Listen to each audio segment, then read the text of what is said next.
Well, here we are. We're in lockdown, but people are certainly moving around in their cars. There's more traffic, I think, than I've seen on the roads for a long time. Which leads me to, of course, what we're talking about here today with Tim Baker, DOI Minister. Mr. Baker, you've got the prom. You've got also all the action going on down there at Quaterbridge. And then, of course, today, it was admittedly a day later than initially planned, but we've now got all the action at Pulrose Bridge. And the one overall arching question is, why are you doing this at this moment, really? Is this the best use of your men and the time and all the traffic issues this is going to cause? Well, don't forget you started off, Paul, by saying we're still in lockdown, and the message is still, not to be doing journeys that are that we would normally do. So, people are working from home where they can. Kids are still off school. You've got three things that you mentioned there, and I think in each of them have got their own dynamics behind them. So clearly the prom, we've just come out of the second period of shutdown so far this year. So we're into the fourth month of the year, and we've managed to effectively a month's work in February, and that's it. So we've got to get that done. The work that's still outstanding hasn't got any less during the lockdown period, and we still need to get the job done and get off the prom and allow the businesses and people that live there to have free reign on the prom, and hopefully as we get some visitors towards the back end of the season, to bring some vibrancy and income into the businesses and places along there. So we absolutely need to push on with that. I was hugely frustrated about the fact that we had to cease construction, and another contractor would have liked to have carried on if they'd been able, but of course, that wasn't possible. But that's clearly a critical national project, and so is the Pulrose Bridge. I mean, we've covered that previously, and that is over a 12-month project. We've got to take advantage of the window of opportunity that we've got now. It's a very complex project because the services that go over that Pulrose Bridge, and there are some very, very compelling reasons why we need to get the work done, and to allow the services to the power station to be reconnected before we get too far into autumn and winter. So we're absolutely on the critical path on that scheme. That was due to start a month ago and has been delayed. And then the third piece that you mentioned is the Quaterbridge Road, which there's a couple of weeks worth of work left on that, and again that's had to sit and wait through the lockdown period. Now clearly that's just got to be finished as well, but I don't think that the three create this kind of Armageddon type situation that you may be portraying. The flow of traffic from the south of the island, there's diversions around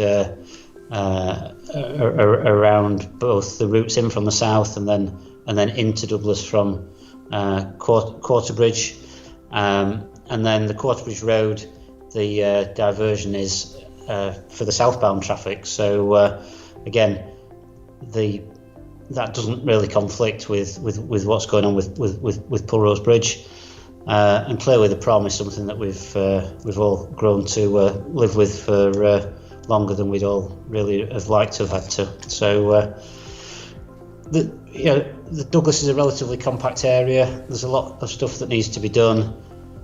There are no easy choices. One of the advantages that we've got with no festival motorcycling and no TT this year is we've got a relatively decent run at the Pulrose Bridge project, which of course will be hugely challenging if motorcycle racing was happening at those periods, because it's such a key route at the best of times, even more so when we've got the TT course closed. Right, it may not be Armageddon as such, and I don't know if I meant it like that, but I was thinking possibly like what most people have been commenting upon is, would it just not have made sense to have got one bit finished before starting the other to some degree, rather than having this, sort of disruption? And no one likes disruption, and as for being in lockdown, I'm sure you'd also take note that there is much more traffic on the roads, whatever you think and whatever you may wish for. Certainly people are using their cars more, which is causing presumably some sort of bottlenecks from time to time, and the promenade is in its own little world. We all kind of got used to that one being where it is.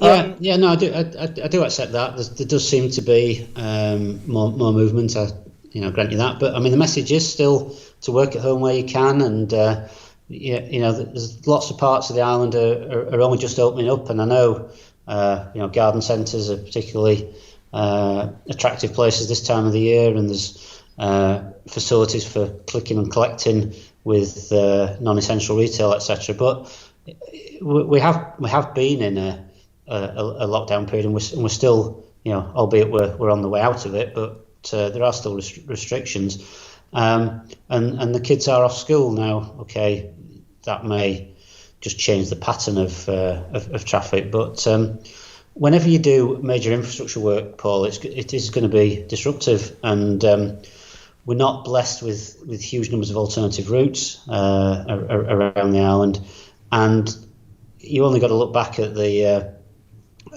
very near flooding incident over the earlier part of the year, with the water, getting very much to the level of Pulrose Bridge, to know what a critical issue that is around both flooding and all the services that run through that bridge. Did Pulrose Bridge actually add to it all? Because I always thought it was, the water was going through there regardless of what happened. I mean, it never went over the top. I mean, it's mission critical as far as you're concerned, is it? Yeah, and all the major services are connected through there. So if the Pulrose Bridge was to fail, not only is there a major traffic issue, but all the utility services and the connections to and from the power station, of course, in close proximity. So yeah, this is a scheme that absolutely needs to be done, and getting on with it now is the right thing. If I know it sounds a bit bizarre, but if we didn't get on with it now, we would probably have to have deferred it until spring of next year, because it's not about the work that's done now. It's about the critical path through to autumn, and particularly the power and heating requirements of the island.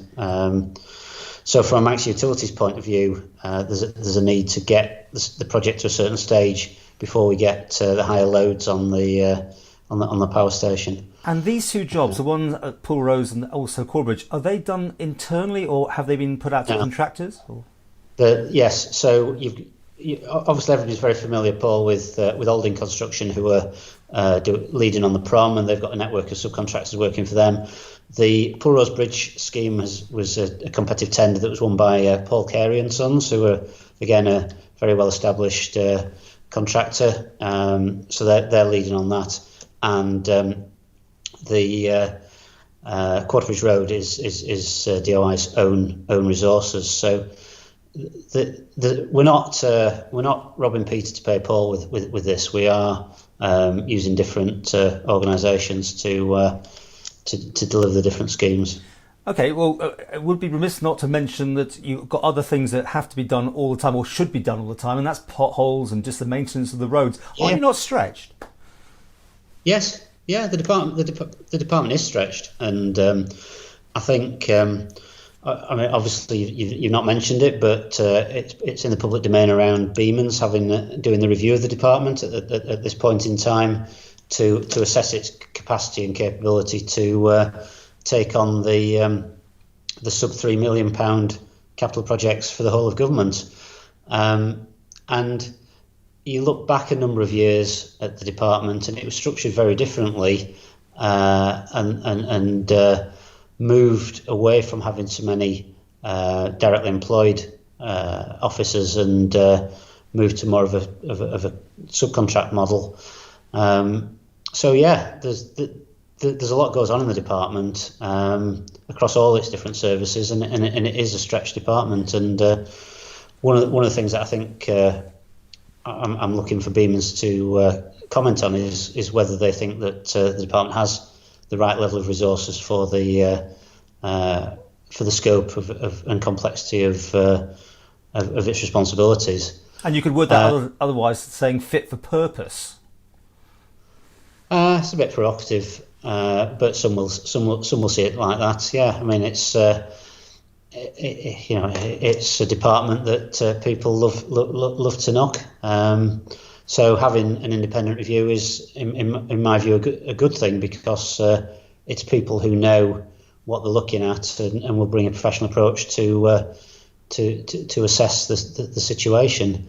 But I would also highlight there's been 7 or 8 reports done on the department over the past 4 or 5 years, most of which have been linked to the SAVE review, and the department has come out of those very positively. So I think sometimes the actual substance is different from the perception, and again, getting people in to look and kick the tires is always a worthwhile exercise, and we'll see where it leads.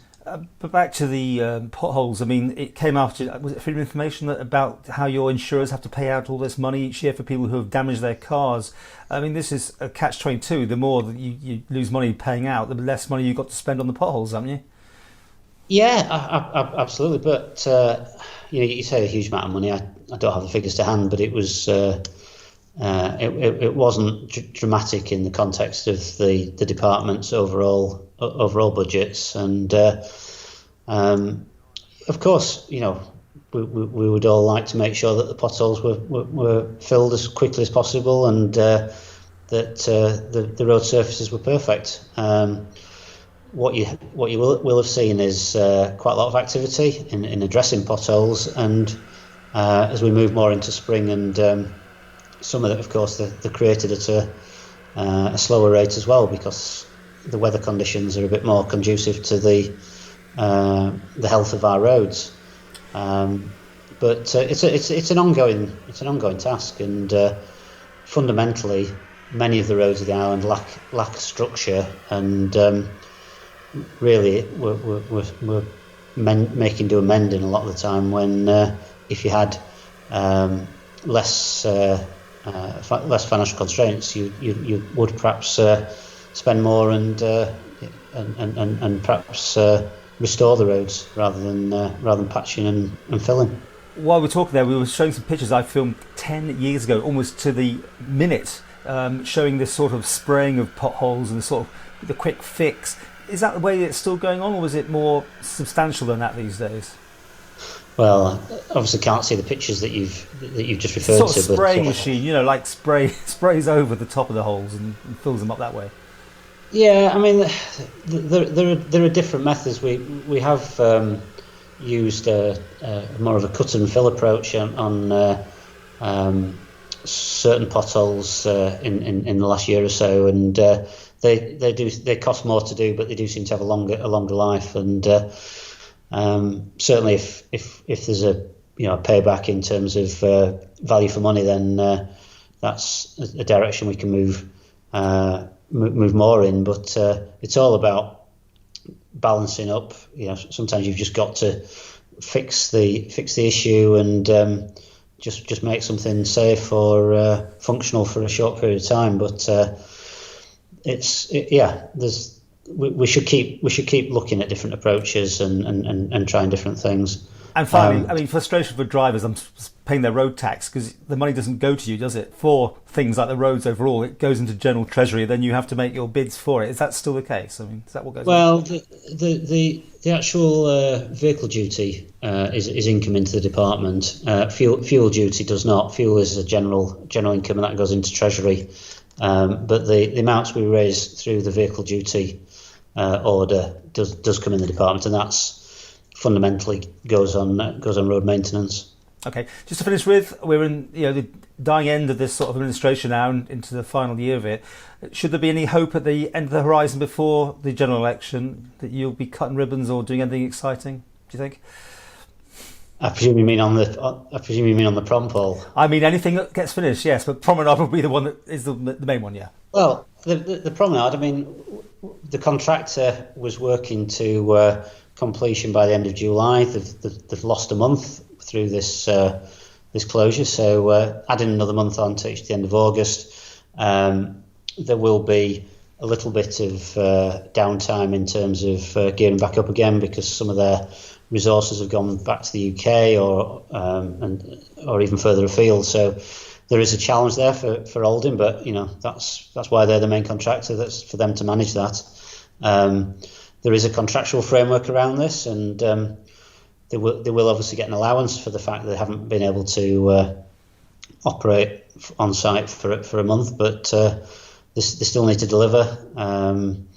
And so, my expectation is it's the end of August, but whether it'll be a ribbon cutting ceremony or whether it'll just be a huge sigh of relief, that's probably the reality of it. But do you have a date in a diary, though? Is an actual date that you're working to? Because in the past, you've always given us a date that you hoped it would be done on. Is that doable yet, or is it still too far ahead? Well, there's conversations to be had in terms of the contract with Oldham. I mean, you'll appreciate, Paul, that they're just gearing back up and getting people back on site and doing productive things. But there is a contractual administration process dealt with behind the scenes around that. But I was talking to the end of July, so I'm now talking to the end of August. So from my point of view, end of August is when I, as the, if you like, the representative of the client in this, is expecting it to be done.